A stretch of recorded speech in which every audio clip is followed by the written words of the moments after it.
All right, today I'm going to show you guys how to use a program called TechPilot. This way you can see the computer screens of your students while they're using them. And I'm modeling this for my students now because they're learning how to use Screencastify. But to get to TechPilot, all you simply do is open up a new tab. In your Google search bar, type in TechPilot. Let it load. It's going to pop up Google search. You're going to look for the option that says Securely Device Console and click on it. And this is going to take you to the TechPilot website.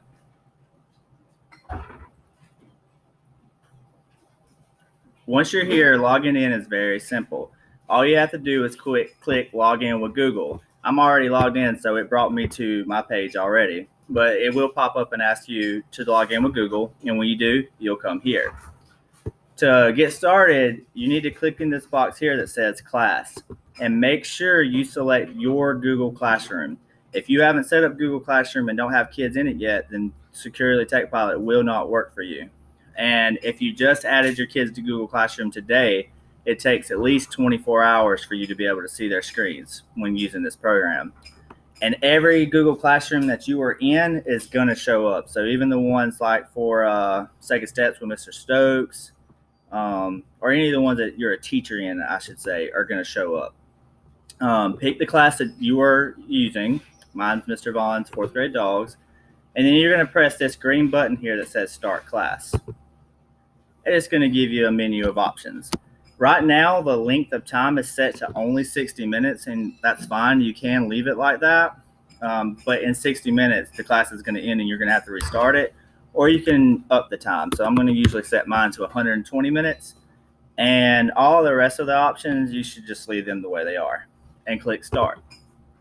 Once you do that, all of your kids' screens are going to show up for you to monitor. The reason this kid's screen didn't show up is because he's absent today. You can do many things from this screen. I like to use the eye here, and that way you can get a full screen view of that student's screen. And it gives you many other options as well. Things like site lock, so you can lock whatever site they're on so they can't go to another website. You can use this button here, push URL. You can push out a website to them. Maybe next week when we're doing universal testing, if you want to push Renaissance Place out to everyone, you type in that URL and press that button and all the kids will get it on their screen. And there's also a history log. So every time you push a link out, you freeze their screen or you delete something from their screen, it'll save it in that history log just in case you need it for evidence at a later time. Let me see. One of the views I like to use rather than this view, because it is showing you their screen, but it is delayed by about 5 to 10 seconds. I like to use this view up here called Tabs. And when you do that, you can see all the tabs that they have up on their computer, such as this student here. I had Peyton pull up YouTube so you would be able to see it, but it's showing me here that even though on the other view I see Peyton is using Prodigy like she should be, if I click the tab view, I see that also in the background she has YouTube pulled up. And I can either have her close it or I can press this trash can here to get rid of it myself. If you still have time on the clock and you're ready to end the session, you can always stop the class or just let the timer run out.